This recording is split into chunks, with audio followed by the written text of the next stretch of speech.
দেশে রাজনৈতিক শূন্যতা দেখা দিল। আপনি ফিরলেন না।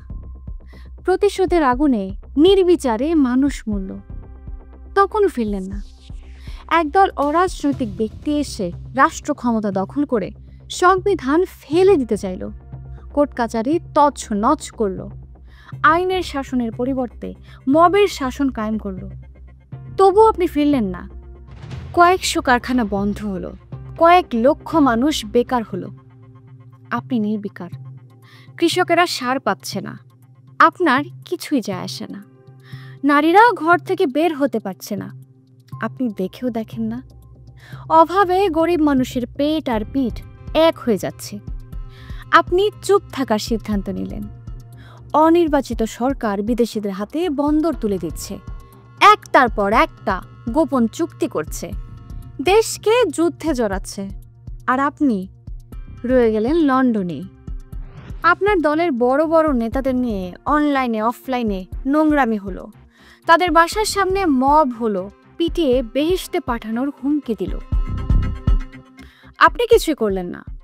দেশে ফিরে দলের হাল ধরা তো দূরে থাক, নিজ দলের নেতাদের পক্ষে কথা বলার পরিবর্তে আপনি কারো সদস্যপদ স্থগিত করলেন, কাউকে করলেন মনোনয়ন বঞ্চিত। সবই মানলাম, কিন্তু যার গর্ভে আপনার মানব অঙ্কুর বিকশিত হয়েছে, সেই জনম দুঃখী মা যখন জীবন মৃত্যুর সন্ধিক্ষণে, আপনি তখনও ফিরছেন না। জনাব তারেক রহমান, আপনি আসলে কবে ফিরবেন, নাকি আদৌ ফিরবেনই না? দর্শক, এর আগে ইশতেহারের একটি ভিডিওতে আমরা তারেক রহমানের ফিরে না আসার কারণ ব্যাখ্যা করেছিলাম। ভিডিওতে আমরা বেশ কয়েকটি কারণ বলেছিলাম। এর মধ্যে একটি কারণ হলো ডক্টর ইউনূস, জামায়াতে ইসলাম আর জুলাই যোদ্ধাদের সাথে বিএনপির গোপন চুক্তি। আমরা বলেছি এই চুক্তির কারণে তারেক রহমান দেশে ফিরছেন না।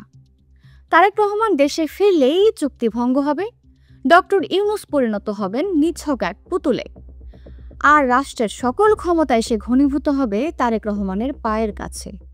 ফলে ডক্টর ইউনূসের পক্ষে ষড়যন্ত্রের বাকি অংশের বাস্তবায়ন আর সম্ভব হবে না এবং ষড়যন্ত্রের চুক্তিও রক্ষা হবে না।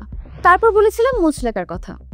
কথিত আছে 2008 সালে জীবনে আর কখনো রাজনীতি করব না বলে সেনাবাহিনীর কাছে মুচলেকা দিয়ে দেশ ছেড়েছিলেন জনাব তারেক রহমান। আমরা বলেছি সেই মুচলেকা হয়তো এখনো বলবৎ আছে, তাই তিনি দেশে ফিরছেন না। ওই ভিডিওটিতে যে কারণটি সবচেয়ে বড় করে দেখিয়েছিলাম তা হলো তিনি আসলে কোনো রাজনীতিবিদই নন, কারণ রাজনীতিবিদরা সাধারণত সংকটে ভয় পান না, অথচ তারেক রহমান ভয়ে সংকুচিত হয়ে আছেন। তিনি চাইছেন রাষ্ট্র ক্ষমতা নিশ্চিত করেই তবেই দেশে ফিরতে। আমরা সবাই জানি তারেক রহমানের এখন দেশে ফিরে আসার প্রয়োজনীয়তা একান্তই ব্যক্তিগত, একান্তই পারিবারিক। এখানে রাজনীতি বা ক্ষমতা দখলের লড়াই কিংবা দ্বন্দ্ব কোনোটিই নেই।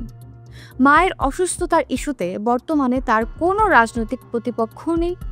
দেশে ফেরার পর তিনি কোনো প্রকার বাধার মুখেও পড়বেন না। তবুও তিনি আসছেন না, তবুও তিনি ফিরছেন না।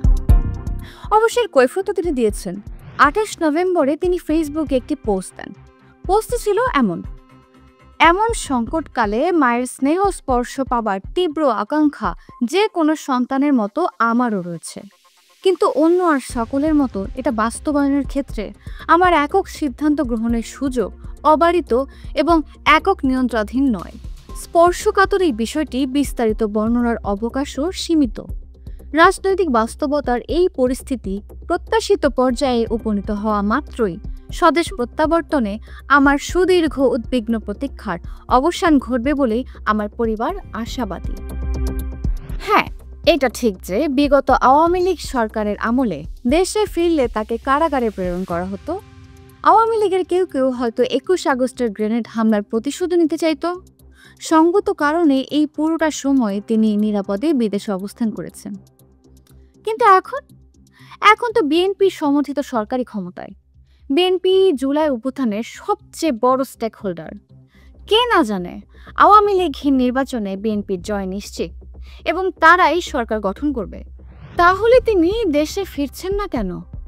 কেন দেশে ফেরার জন্য তিনি স্বাধীনভাবে সিদ্ধান্ত নিতে পারছেন না? তার দেশে ফেরার সিদ্ধান্ত তাহলে কে নেবে? অনেকেই ভারতের দিকে আঙ্গুল তুলছে, কিন্তু আমরা মনে করি না ভারত তারেক রহমানের কোনো প্রকার শারীরিক ক্ষতি করতে পারে। ভারত যে এমনটা করে না, এটা প্রমাণিত। বাংলাদেশ ও পাকিস্তানে অনেক ঐতিহাসিক নেতা খুন হয়েছেন, এর কোনোটির সঙ্গে ভারতের নাম জড়িত নয়। হ্যাঁ, তারেক রহমানের রাজনীতিতে ফিরে আসা ভারতকে শঙ্কিত করবে হয়তো, কিন্তু দেশে ফিরে আসতে বাধা দেবে এমনটা মোটেও বলা যাচ্ছে না। তাহলে কে সেই কালপ্রিট? কার হাতে তারেক রহমানের দেশে ফেরার ভাগ্য ঝুলে আছে? ডক্টর ইউনূস নয় তো? না, ইউনূসের প্রেস সেক্রেটারি বললেন সরকারের তরফ থেকে কোনো প্রতিবন্ধকতাই নেই। তাহলে তাহলে কে? ব্রিটেন? তবে কি ব্রিটেনই তারেককে দেশে ফিরতে দিচ্ছে না? ব্রিটেনে তারেক রহমানের স্ট্যাটাস হচ্ছে তিনি একজন প্রোটেক্টেড পারসন, অর্থাৎ সেখানে তিনি রাজনৈতিক আশ্রয় নিয়েছেন। এখন কেউ কেউ বলছেন ব্রিটেন যদি অনুমতি না দেয় তাহলে তারেক রহমান দেশে ফিরতে পারবেন না।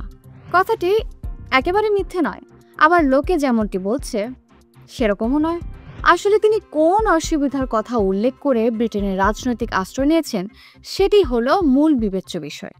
আশ্রয় নেওয়ার সময় তিনি যদি বলে থাকেন বাংলাদেশে অনেক গরমে তার খুব কষ্ট হয়, তাহলে ব্রিটেন যখন দেখবে বাংলাদেশে গরম আরো বেড়েছে তখন তারেক রহমানকে দেশে ফেরার ছাড়পত্র দেবে না। অথবা তিনি যদি বলে থাকেন বাংলাদেশে অনেক গরিবেরা তাকে ভয় দেখায়, তাহলেও ব্রিটেন তাকে দেশে ফিরতে দেবে না। কারণ গত 1.5 বছরে বাংলাদেশে গরিবের সংখ্যা প্রায় দ্বিগুণ হয়েছে, অর্থাৎ তারেক রহমানের নিরাপত্তার ঝুঁকিও দ্বিগুণ হয়েছে। এই পরিমাণ ঝুঁকিতে থাকা একটা ব্যক্তিকে তো তারা বিদায় দেবে না। কিন্তু রাজনৈতিক আশ্রয় নেওয়ার সময় তিনি যদি বলে থাকেন দেশে ফিরলে আওয়ামী লীগ সরকার তাকে ফাঁসির কাস্টে ঝোলাবে অথবা জেলে ভরবে, সেজন্য তিনি রাজনৈতিক আশ্রয় নিয়েছেন, তাহলে কিন্তু তারেক রহমানের দেশে ফিরতে কোনো সমস্যাই নেই। কারণ ব্রিটেন যখন দেখবে শেখ হাসিনা তো বটে, পুরো আওয়ামী লীগ সরকারই এখন দেশ ছাড়া এবং স্বয়ং শেখ হাসিনা একটি ফাঁসির রায় সঙ্গে নিয়ে ঘুরছেন, তখন তারা খুশি হবে এবং জনাব তারেক রহমানকে দোয়া দরুদ পড়িয়ে প্লেনে তুলে দেবে। অর্থাৎ ব্রিটেনের পক্ষ থেকে তাকে আটকে রাখার কোনো কারণই নেই।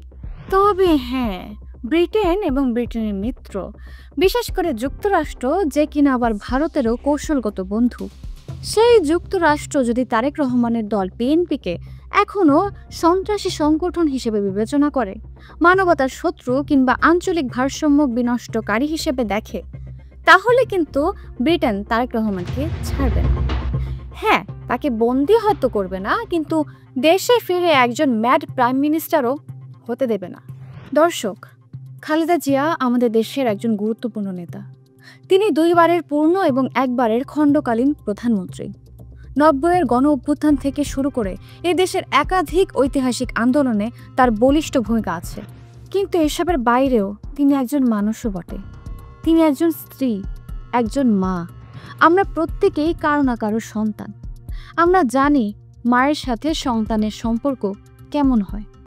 মায়ের জীবনের শেষ দিনগুলোতে পাশে থাকার জন্য তারেক রহমান যদি দেশে ফিরতেন, যদি শয্যাশায়ী মায়ের পাশে বসে মাথায় একটু হাত বুলিয়ে দিতেন, যদি আজন্ম বেদনা থেকে নিঃসৃত মায়ের অশ্রুজল মুছে দিতেন, মায়ের হাতটা শক্ত করে ধরে বলতেন চিন্তা নেই মা, আমি তোমার পাশেই আছি। মানুষের মনের বায়োস্কোপে এরকম অসংখ্য ছবি আসা যাওয়া করছে, কিন্তু খালেদা পুত্র তারেক রহমানের আসার কোনো খবর নেই। তবে কি ডক্টর ইউনূস জামায়াত আর জুলাই যোদ্ধাদের সাথে করা গোপন চুক্তির ফিসফাসি ঠিক? তবে কি তারেক রহমানের কাছে মাতৃস্নেহের চেয়ে ষড়যন্ত্রটাই বড়? অথচ আমরা জানতাম রাজনীতিবিদদের কাছে দেশটা মায়ের মতোই, কিন্তু সেই মায়ের বিরুদ্ধে জনাব তারেক রহমান এমনই এক ষড়যন্ত্রে জড়িয়েছেন যে মৃত্যুশয্যায় শায়িত গর্ভধারিণীর হাত ধরার জন্য দেশে ফিরতে পারছেন না তিনি। কারণ তারেক রহমান যদি এই মুহূর্তে দেশে ফিরে আসেন তাহলে রাষ্ট্র ক্ষমতার ভারসাম্য নষ্ট হবে, দেশের রাজনৈতিক ল্যান্ডস্কেপ আমূল পাল্টে যাবে, জামায়াতে ইসলামের দৌরাত্ম্য কমবে, এনসিপির মবস্টাররা গা ঢাকা দেবে। তখন ডক্টর ইউনূসও বেকায়দায় পড়বেন। তিনি কোনোভাবেই তার উপর অর্পিত দায়িত্ব বা শয়তানির বাস্তবায়ন করতে পারবেন না। সেটি তারেক রহমান ও বিএনপির জন্য কেবলই বিপদ বয়ে আনবে।